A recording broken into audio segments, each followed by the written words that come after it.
لاش کی اطلاع مجھے اس وقت ملی جب صبح ابھی نیم تاریخ تھی۔ مجھے میری بیوی نے جگا کر بتایا کہ کانسٹیبل کہہ کر گیا ہے کہ ایک ٹھاکر رپورٹ درج کروانے آیا ہے۔ اس کے باغیچے میں ایک عورت کی لاش پڑی ہے جس کا سر کلہاڑی یا ٹوکے سے کھلا ہوا ہے۔ مجھے اس وقت کا ایک ایک لمحہ، ایک ایک بات اور ایک ایک حرکت اچھی طرح یاد ہے۔ نئی نئی شادی ہوئی تھی، گھر میں بھی کوئی مسئلہ کھڑا نہیں ہوا تھا۔ گھر میں جو بھی وقت گزرتا ہنستے کھیلتے اور ایک دوسرے کے ساتھ ہنسی مذاق کرتے ہوئے گزرتا۔ مجھے یاد ہے کہ بیوی جب مجھے کانسٹیبل کا یہ پیغام دے رہی تھی تو میں نیند بیداری کی حالت میں تھا۔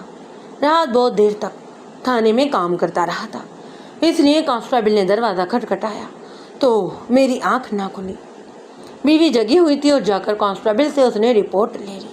اس نے مجھے جگایا اور مجھے یہ رپورٹ دی جو میں نے نیند بیداری کی حالت میں ہی سنی۔ میں تھانے دار تھا۔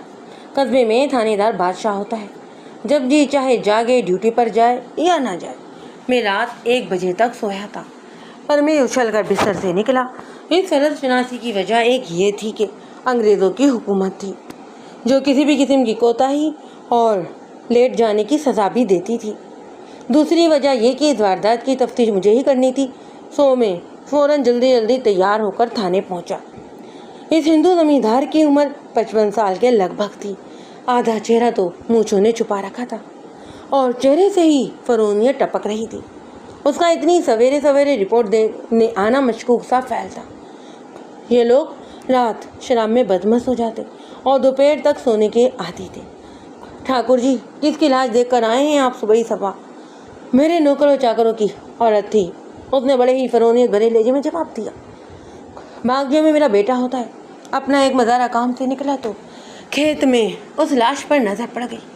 اسی نے میرے بیٹے کو جگا کر بتایا اور بیٹے نے مجھے آ کر بتایا۔ میں تو جناب شہر میں رہتا ہوں۔ بیٹے کو میں نے باغیچے میں واپس بھیج دیا اور خود آپ کو رپورٹ دینے تھانے آ گیا۔ میں نے اسے وہی چند ایک رسمی سی باتیں پوچھی جو اس قسم کی رپورٹ درج کرنے سے پہلے پوچھی جاتی ہیں۔ اس پر کسی شک کا اظہار نہ کیا، اسے بولنے کا پورا موقع دیا، پر اپنے ذہن میں جو سوال محفوظ رکھے ان میں ایک یہ تھا کہ ٹھاکر کا مزارہ اتنی صبح سویرے کام کو کیوں گیا، اور وہ کام کیا تھا؟ کیا اس نے اندھیرے میں لاش دیکھ لی تھی؟ ٹھاکر کا بیٹا باغیچے میں ایک مکان میں رہتا ہے، اس نے شہر آ کر بوڑھے باپ کو جگایا اور تھانے میں بھیجا، خود کیوں نہیں آیا؟ باپ نے اسے واپس کیوں بھیج دیا؟ مجھے رپورٹ صبح کی اذان کے ساتھ ملی۔ باغیچہ شہر سے تقریباً پون میل دور تھا۔ لاش دیکھنے والے نے ٹھاکر کے بیٹے کو جگایا، بیٹے نے جا کر لاش دیکھی، شہر آیا، باپ کو جگایا، باپ بیٹے نے اس کے متعلق باتیں کی ہوں گی اور پھر باپ تھانے میں آ گیا۔ اس سارے ہی عمل میں 2 نہیں 1.5 گھنٹہ صرف ہوا ہوگا، اور میرے حساب کے مطابق لاش نفس شب سے کچھ دیر بعد دیکھی گئی، یا پھر باپ بیٹے نے یا بیٹے نے مقتولہ کو آدھی رات سے کچھ دیر بعد قتل کیا۔ یہ تو میں نے خاص طور پر ذہن میں رکھا کہ مرنے والی ٹھاکر کے نوکروں چاکروں کی عورت تھی۔ ان فرونوں کی نگاہ میں نوکروں اور مزاروں کی بہو بیٹیوں کی تو کوئی عزت ہی نہیں ہوتی۔ ان مظلوموں کو وہ کھانے کے لیے بس اتنا ہی دیتے ہیں جس سے وہ بس زندہ رہتے تھے، انہیں اپنا محتاج بنائے رکھتے، ان کی شادیوں پر انہیں قرض دیتے اور اس احسان کے بدلے دلہن کو اپنی دلہن سمجھتے۔ انسانوں کی بجائے وہ مویشیوں کی قدر کرتے تھے، کیونکہ مویشی قیمتی ملتے تھے اور انسان مفت میں ہی آتا جاتے۔ ان ادموئے انسانوں میں کسی کو جان سے مار دینا ان ٹھاکروں کے لیے کوئی بڑا فعل نہیں تھا۔ مرنے والے کے لواحقین پولیس کو اطلاع دینے کی جرات بھی نہیں کرتے تھے۔ مجھے اب یہ سوال پریشان کرنے لگا کہ اپنے نوکروں چاکروں کی عورت کو، اس کی لاش کو اٹھا کر ٹھاکر نے اس کے لواحقین کے حوالے کر کے جلا دینے کا حکم کیوں نہیں دیا، رپورٹ درج کروانے کیوں آ گیا؟ پر میں نے اس سے کوئی فالتو بات نہ کی۔ بڑا ہی تجربے کار کھوجی شہر سے 1 میل دور گاؤں میں رہتا تھا۔ ٹھاکر کی گھوڑی ایک کانسٹیبل کو دے کر کہا کہ کھوجی کو جتنی جلدی ہو سکے ٹھاکر کے باغیچے میں لے کر آئے۔ میں اپنے ہیڈ کانسٹیبل اور 2 کانسٹیبلوں کو لے کر ٹھاکر کے ساتھ پیدل جائے واردات کی طرف چل پڑا۔ راستے میں ٹھاکر مقتولہ کے متعلق ایسی باتیں کرتا گیا جس میں ہمدردی یا افسوس کی بجائے نفرت اور حقارت تھی۔ اس کے الفاظ مجھے بڑی اچھی طرح یاد ہے۔ اس نے بڑی ہی گندی سی گالی دے کر کہا تھا، ان لوگوں کی کوئی عزت آبرو تو کوئی ہوتی نہیں، رات بھر چرس اور سٹرا پیتی ہیں اور ایک دوسروں کی عورتوں کے ساتھ کھیلتے ہیں، یہ لوگ کبھی لڑ بھی پڑتے ہیں۔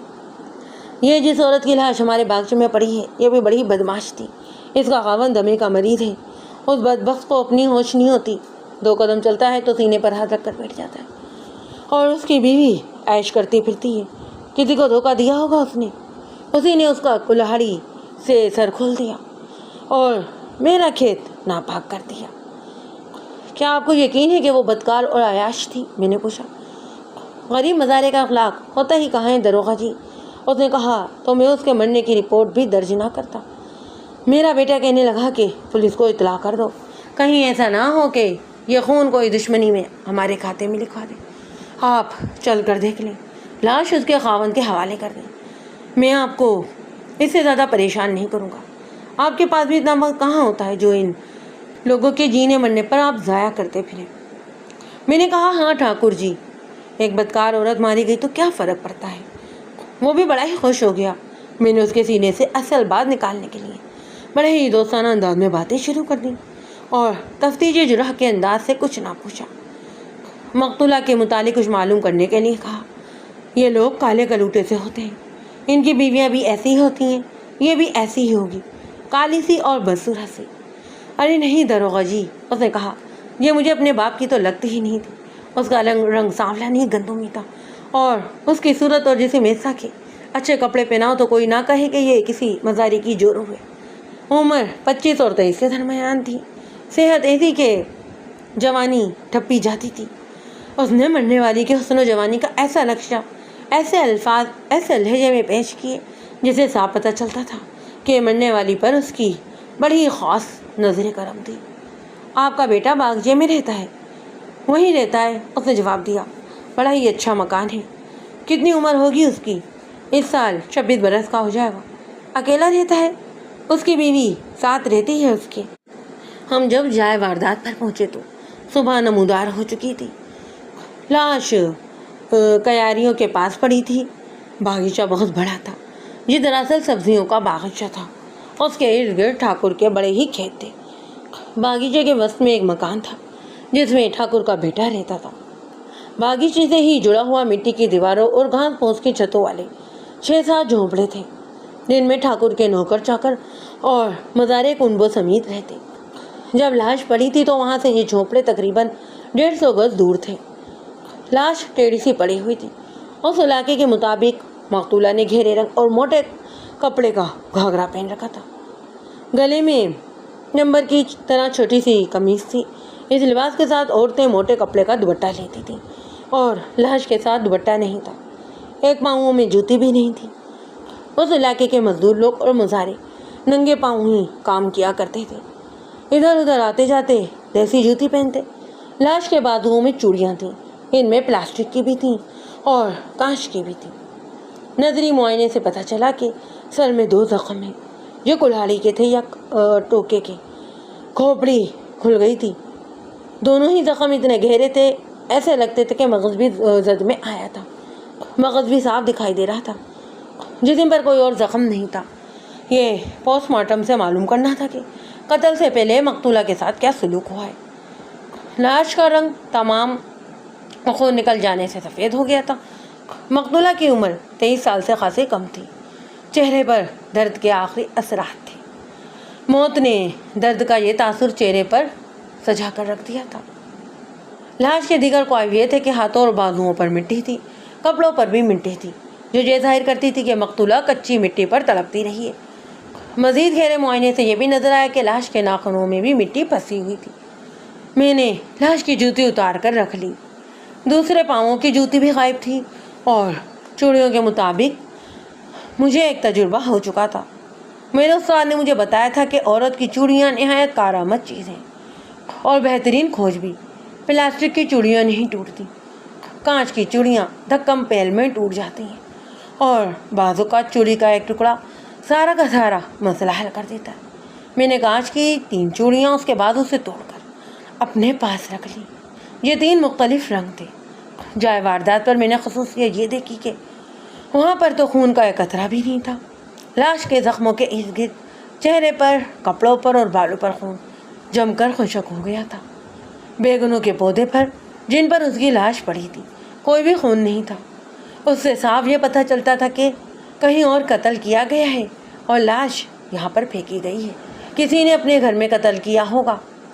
موقع واردات کہیں دور تھا، اس سے مجھے تفتیش پیچیدہ نظر آتی تھی۔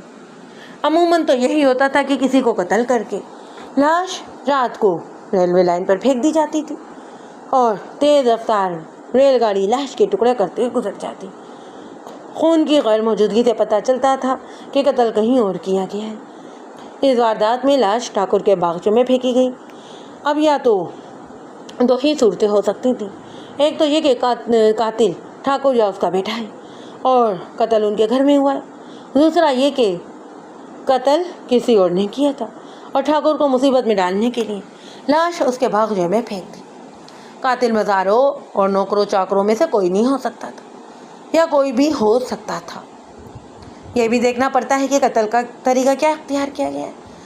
گلا گھونٹ کر مارنے سے کوئی اور سامنے آتی ہے، زہر دینے کا پس منظر کچھ اور ہوتا ہے، کلہاڑی ٹوکے چاقو کا استعمال کچھ اور معنی رکھتا ہے۔ اس واردات میں کلہاڑی استعمال کی گئی۔ میں نے زخم بڑے ہی غور سے دیکھے۔ وار پیچھے سے کیے گئے، سامنے سے یا دائیں بائیں سے کیے جاتے تو زخموں کے زاویے کچھ اور ہوتے۔ مجھے اب اس بات پر بھی غور کرنا تھا کہ وار پیچھے سے کیوں کیے گئے۔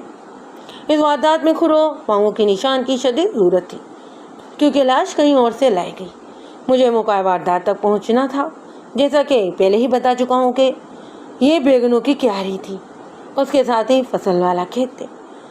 مجھے یاد نہیں آ رہا کہ اس کی فصل کیا تھی۔ درمیان میں ایک منڈیر تھی۔ منڈیر اتنی سخت اور پکی تھی کہ کوئی بھی کھرا نظر نہیں آتا تھا۔ اگر کوئی تھا بھی تو وہ تماشائیوں نے مٹا دیا۔ کیاری میں اور منڈیر کے کنارے جو کھرے ملے ان میں ایک ٹھاکر کے بیٹے کا بھی تھا اور دوسرا اس آدمی کا جس نے لاش کو دیکھا، اور ان میں کھرا سب سے الگ تھلگ تھا۔ جوتی شہری معلوم ہوتی۔ کھروں کے متعلق میں آپ کو کئی بار بتا چکا ہوں کہ ہر کوئی کھرا نہیں پہچان سکتا۔ فلحال میں نے جس کھوجی کو بلایا تھا وہ آ گیا۔ اس نے لاش کے ارد گرد زمین دیکھی، بیگنوں کے پودوں کے پتے ٹوٹے ہوئے دیکھے، منڈیر کا کنارہ دیکھا۔ اس نے 3-4 پتے توڑ لیے یا ٹوٹے ہوئے پتے اٹھا لیے۔ بیگن کا پتا چوڑا اور لمبا ہوتا ہے، ان پتوں پر مٹی کے کچھ نشان تھے۔ کھوجی نے منڈیر کے کنارے پر ایک کھرا مجھے دکھایا اور کہا یہ ہے آپ کا ملزم۔ اس نے منڈیر کے کنارے دور اور گھر کھرے مجھے دکھا کر کہا اس پر لاش کا وزن ہے، یہ دیکھیں۔ لاش پھینک کر جا رہا ہے، اب اس پر کوئی وزن نہیں۔ میں بھی اتنا زیادہ تجربے کار نہیں ہوا تھا۔ مجھے دونوں کھروں میں کوئی فرق نظر نہیں آیا کیونکہ میری آنکھ کھوجی کی آنکھ نہیں تھی۔ اس نے پتے دکھا کر کہا کہ یہ بھی آپ کا ملزم ہے، آپ چاہیں تو زمین والے کھرے کا موڑ بنوا لیں۔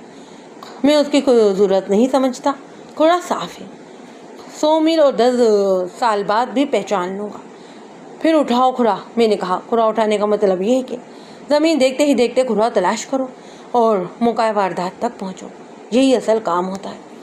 فوجی زمین سے بھیج لینے میں مصروف ہو گیا۔ میں نے اپنی کاغذائی اور دیگر کارروائی شروع کر دی۔ لاش پوسٹ مارٹم کے لیے بھجوا دی۔